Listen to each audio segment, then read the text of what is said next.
샬롬. 오늘도 하나님 말씀 앞에 나오신 여러분 환영합니다. 그렇게 기도하겠습니다. 하나님, 오늘도 우리에게 귀한 하나님의 말씀을 주시니 감사합니다.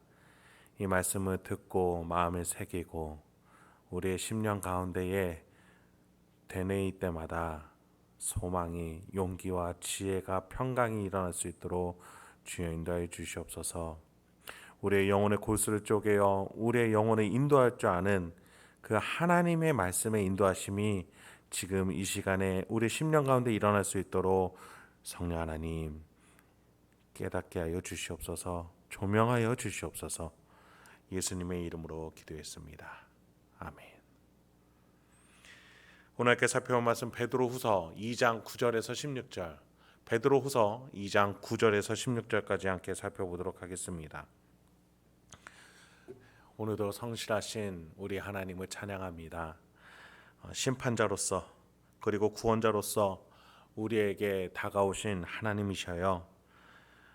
그 때문에 우리는 의롭고 평강이 넘치는 영원한 삶을 향해서 오늘도 확신 있는 발걸음을 걷게 될 줄 믿습니다. 결코 허망한 삶, 공허한 삶이 아니라 이 나그네 인생 발걸음 옮길 때마다 확신에 차서 마침내 저 천국에 함께 들어갈 줄 믿습니다.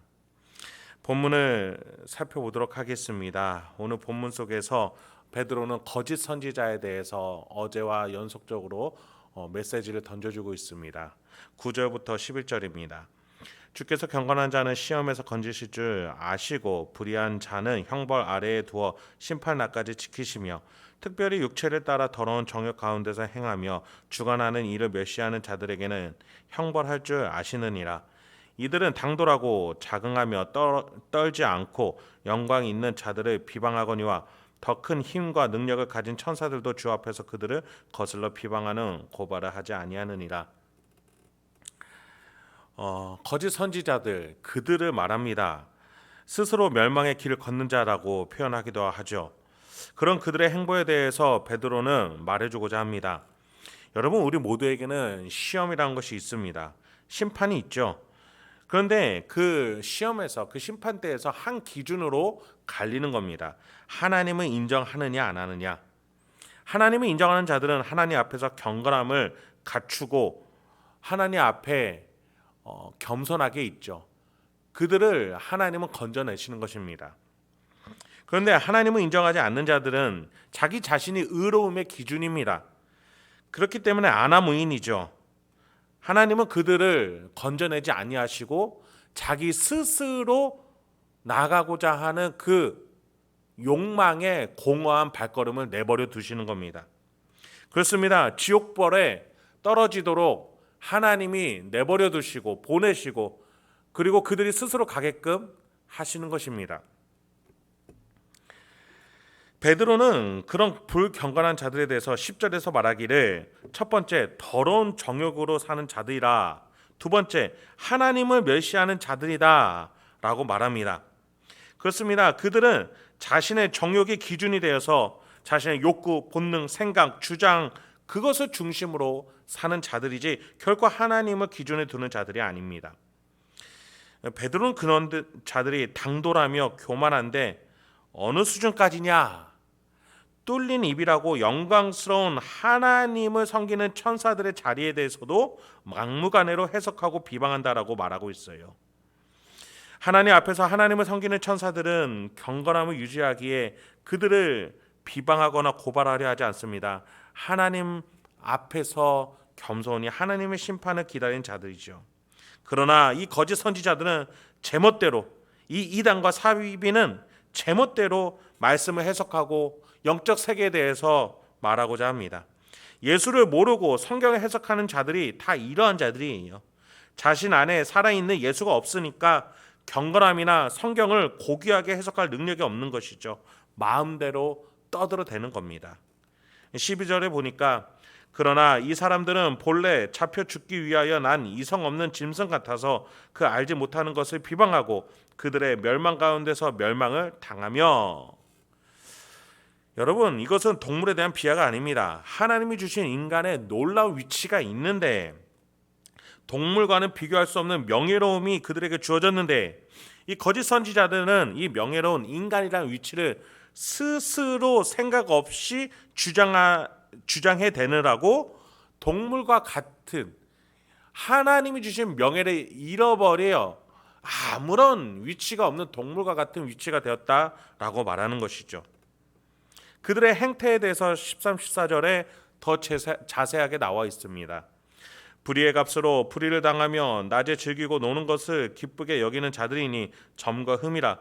너희와 함께 연애할 때에 그들의 속임수로 즐기고 놀며 음심이 가득한 눈을 가지고 범죄하기를 그치지 아니하고 굳세지 못한 영혼들을 유혹하며 탐욕에 연단된 마음을 가진 자들이니 저주의 자식이라. 잘못된 일들에 대한 대가를 그들이 당하게 될 것이다 라고 분명하게 베드로는 말합니다. 그들에게 경건 생활은 아무런 가치가 없기 때문입니다. 오로지 자신의 향락과 욕구를 채우는 것에만 매몰되어 있습니다.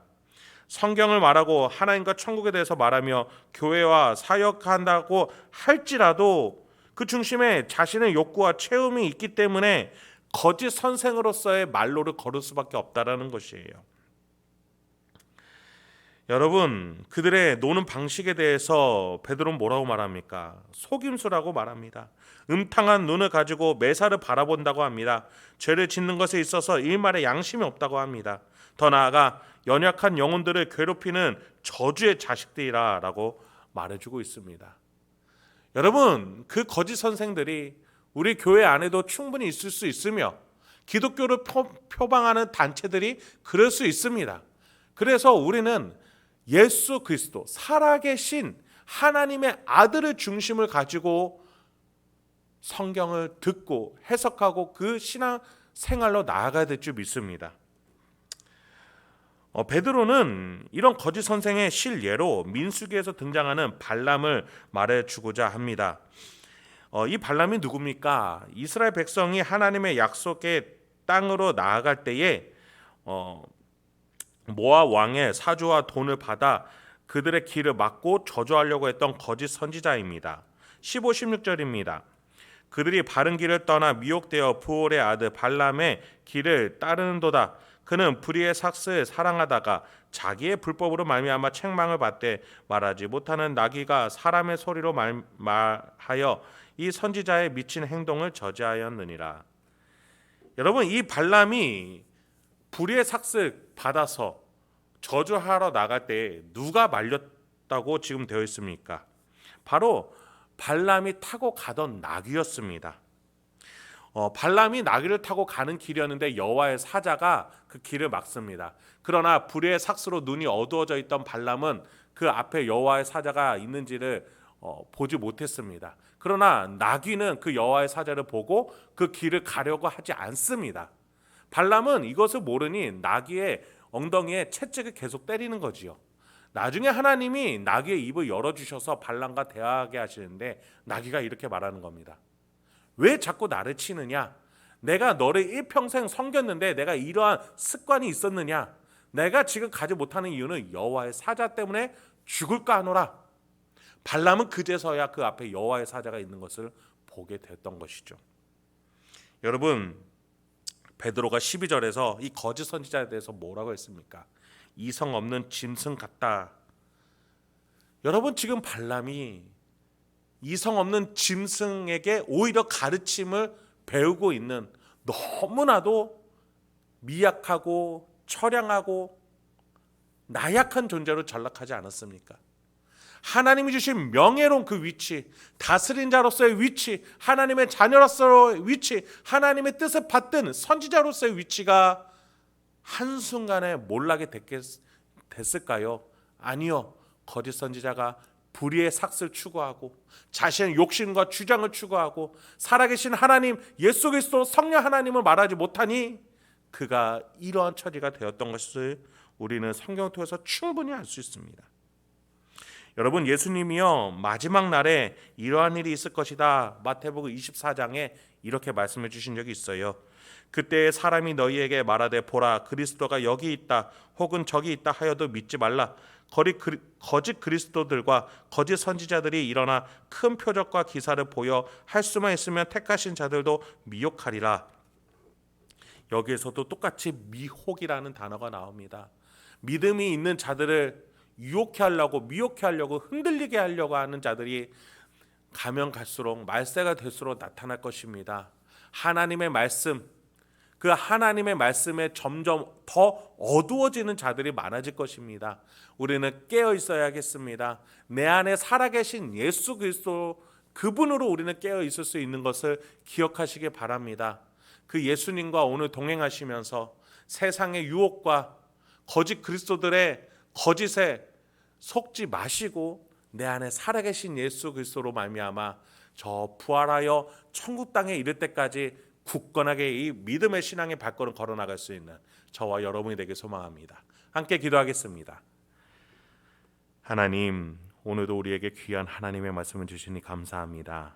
우리 심령 가운데 주신 이 말씀 우리의 영혼이 받아들여 그리고 믿어 또 마음에 새겨서 오늘 하루 어떠한 삶의 태도로 살아가야 되는지에 대한 교훈을 삼고 생명으로 삼고 마음의 중심으로 삼고 순종하며 나갈 수 있는 우리가 될 수 있도록 주여 도와주시옵소서.